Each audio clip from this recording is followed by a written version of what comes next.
بسم اللہ الرحمن الرحیم۔ السلام علیکم پاکستان، حاضر خدمت ہے آپ کا میزبان عبد القدوس، ساتھی میزبان ملک محمد قاسم کھوکھر کے ساتھ۔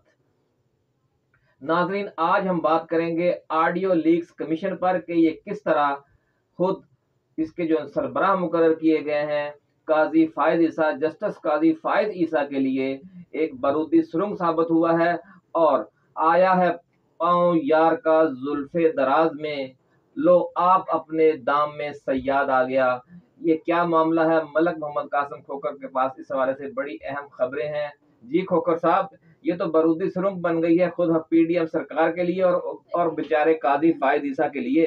جی اصل میں سیانے بنتے ہیں۔ پی ڈی ایم نے ہمیشہ جب بھی کام کیا ہے وہ ان کو الٹا پڑ گیا ہے۔ انہوں نے ایک بارودی سرنگ بچھائی تو ہے ججز کے لیے، چیف جسٹس کے لیے، لیکن اس کا راستہ سیدھا قاضی فائز عیسیٰ کے پاس جاتا ہے، اور اس نے بھی اس پہ پاؤں رکھ دیا ہے۔ اور پاؤں پتہ کیسے رکھا ہے؟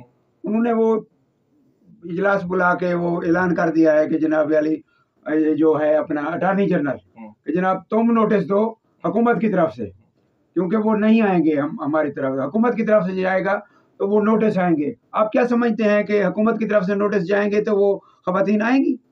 اس سے ہٹ کر ناظرین بڑا ایشو یہ بنا ہے کہ کسی بھی ادارے کا کوئی ممبر، چاہے وہ جسٹس ہے یا ہائی کورٹ کا چیف جسٹس ہے، وہ چیف جسٹس آف پاکستان کی اجازت کے بغیر کسی جوڈیشل کمیشن میں، کسی جی آئی ٹی میں یا کسی میں شامل نہیں ہو سکتا، اور یہ باؤنڈ ہے ہر ادارہ۔ جیسے آپ دیکھ سکتے ہیں کہ آپ کسی جرنیل کو، کسی بریگیڈیئر کو، کسی کرنل کو، کسی کور کمانڈر کو آرمی چیف کی مرضی اور منظوری کے بغیر کسی جے آئی ٹی میں آپ شامل نہیں کر سکتے۔ اگر وہ ایسی کسی جے آئی ٹی کی یا کسی کمیشن کی رکنیت قبول کرے گا تو آرمی چیف اس کے خلاف ایکشن لے لے گا۔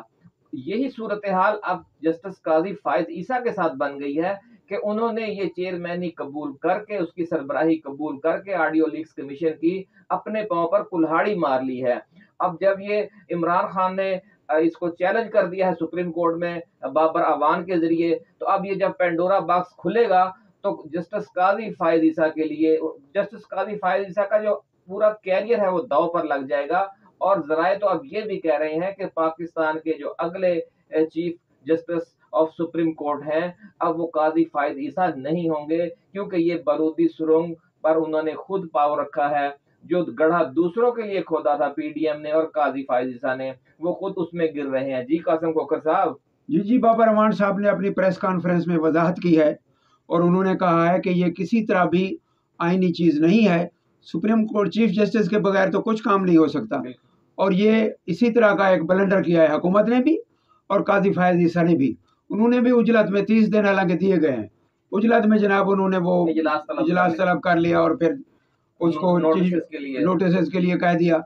تو قبلہ اس میں یہ بہت بڑا شاک ہے، بڑا دھماکہ ہے ناظرین۔ اور اگلا جو سیٹ اپ تھا کہ انہیں توقع یہ تھی کہ جب نئے عام انتخابات ہوں گے اکتوبر میں تو اس وقت قاضی فائز عیسیٰ پاکستان کے چیف جسٹس ہوں گے، لیکن اب چونکہ وہ خود اس فاؤل پلے کی وجہ سے، اس بلنڈر کی وجہ سے نااہل ہونے جا رہے ہیں، تو اگلے چیف جسٹس، ذرائع کا کہنا یہ ہے کہ جسٹس اعجاز الاحسن ہوں گے، جو موجودہ چیف جسٹس بندیال کی جگہ پر کی ریٹائرمنٹ کے بعد اپنا منصب سنبھالیں گے۔ جی جسٹس اعجاز الاحسن کے حوالے سے تو انہوں نے بہت پروپیگنڈا کیا، حکومت نے بھی اور ان کے جو خاص چہیتے تھے انہوں نے۔ تو کیا آپ سمجھتے ہیں کہ اب جب وہ چیف جسٹس آف پاکستان بنیں گے تو انہیں کوئی ٹھنڈی ہوا آئے گی سپریم کورٹ سے پی ڈی ایم کو؟ قدوس صاحب، بات یہ ہے کہ پی ڈی ایم کو ٹھنڈی ہوا آئے نہ آئے، لیکن جو وہ نظریات رکھتے ہیں نا ان کے بارے میں، ججز ہمیشہ ایسے نہیں کرتے۔ ججز کبھی کسی کا ایک طرفی سائڈ نہیں کرتے۔ اگر وہ بن بھی جائیں گے تو وہ درمیان میں رہ کے اور آئین اور قانون کی پاسداری کریں گے۔ اور دوسری بات، اس میں یہی جو کام کیا گیا ہے، یہ جو چیلنج کیا گیا ہے اس میں ایک راہ کھل گئی ہے چیف جسٹس کے لیے کہ وہ اسی آڈیو لیک کے لیے باقاعدہ ایک کمیشن بنا دے۔ پہلے اگر وہ بناتے تو ان کو اعتراض ہوتا۔ بالکل ناظرین، ایسا ہی ہے جس طرح ملک صاحب نے بہت اہم نقطہ اٹھایا ہے، اور یہ پوائنٹ عمران خان نے جو رٹ دائر کی ہے بابر اعوان کے ذریعے اس میں بھی پیش کیا گیا ہے کہ جو سپریم کورٹ ہے اب اصل جوڈیشل کمیشن بنائے آڈیو لیکس کے حوالے سے، جو اس سارے معاملے کی تفتیش کرے اور یہ بھی دیکھے کہ یہ جو آڈیو لیکس ہیں یہ ریکارڈ کون کر رہا ہے اور پھر انہیں لیک کون کر رہا ہے۔ تو آپ یہ دیکھتے ہیں کہ شک جو تھا وہ تو خود حکومت کی طرف تھا، اب دیکھیں کہ آڈیو لیکس کروا بھی خود حکومت رہی ہے اور اس کی انکوائری کے لیے کمیشن بھی خود بنا رہی ہے، یہ کیا معاملہ ہے؟ قدوس صاحب سرائکی زبان دی ایک مثال ہے کہ راندہ چور راندہ یار بھی وہ گھر بھی وہ پچاوے، یہی بات ہے۔ یعنی کام بھی خود خراب کر رہے تھے اور پھر اس پر کمیشن بھی خود بنوا رہے تھے، لیکن مسئلہ یہ ہے کہ جو ان کے آئینی ماہرین ہیں، قانونی ماہرین ہیں، پی ڈی ایم کے ناظرین، انہوں نے ہمیشہ انہیں مروایا ہی ہے۔ یہ جو بھی عدالتی فیصلہ ماضی میں آتا رہا ہے، یہ مٹھائی پہلے کھا لیتے ہیں، بعد میں پتہ چلتا ہے کہ یہ تو ہمارے خلاف تھا۔ قدوس صاحب اصل میں جب غیر قانونی کاموں کے لیے مال دیا جاتا ہے نا، تو اگلے یہ نہیں کہتے کہ ہم نے اس کو حلال کرنا ہے یا اس کو صحیح طریقے سے کرنا ہے۔ اور دوسری بات یہ ہے کہ پی ڈی ایم کا مزاج بھی یہ ہے کہ کوئی اگر صحیح بات کرے وہ کہیں گے جناب یہ ان کی طرف جا رہا ہے، کوئی شاید ان سے ملاقات ہو گئی ہے تحریک انصاف والوں سے۔ جسٹس قاضی فائز عیسیٰ کا تو اپنا جو کیس تھا ملک صاحب، وہ یہ تھا کہ جب ان کے اثاثوں کے حوالے سے گفتگو ہوئی کہ بھی ان کے اتنے اثاثے تھے، تو جو کیس کی سماعت ہو رہی تھی تو اسی ایک پوائنٹ پر وہ انہوں نے لاجواب کیا تھا کہ کیا آپ جسٹس قاضی فائز عیسیٰ کی جاسوسی کر رہے تھے؟ تو اس دوران آپ کو انکشاف ہوا کہ ان کی جو بیرون ملک اثاثے ہیں، تو جسٹس کی جاسوسی کرنا بہت بڑا کرائم ہے۔ تو اس بات پر انہوں نے حکومت کو اور اس ریفرنس کو فارغ کر دیا۔